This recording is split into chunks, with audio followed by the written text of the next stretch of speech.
វាសួរប្រមាណមួយទេសភាពស្រុកស្រែបាទជិះម៉ូតូដើរឡាយនេះស្រូវស្រែបងប្អូនអើយហើយឡាយពីទេសភាពជូនបងប្អូនបាទនេះផ្លូវទៅផ្ទះវិញបាទសេចពីវាលមកបងប្អូនហេដល់បងប្អូន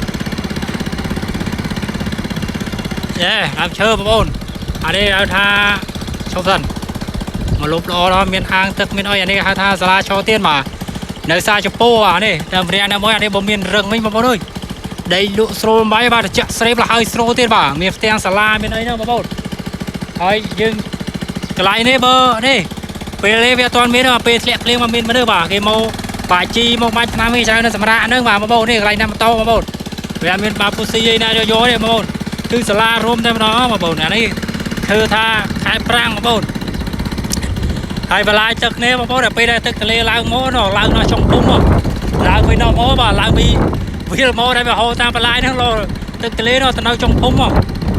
បន្លាយបងប្អូនអូបណ្ដាញផាត់ໄຟបាទមិនចាញ់ទីក្រុងមកទេ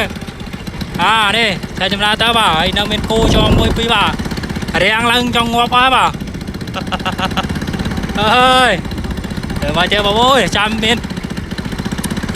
ថតទីសភាពជូនបងប្អូនមើលទេបងប្អូននេះបងប្អូនឥឡូវយកប៉ុណ្្នឹងសិនចាបងប្អូនដៃមកខាងឡាយដៃមកខាងនេះអញ្ចឹងវាបាក់តិចបងប្អូនហើយណាមួយយើងកំពុងមកបើកម៉ូតូផងណាបងប្អូនផ្លូវវាលលាក់រៀងលលាក់តិចបងប្អូននេះគាត់តែឡាយទីសភាពជូនបងប្អូនមើលតែប៉ុណ្្នឹងឯងបងប្អូនចាំទៅដល់មុខកងឡាយទៀតបងប្អូន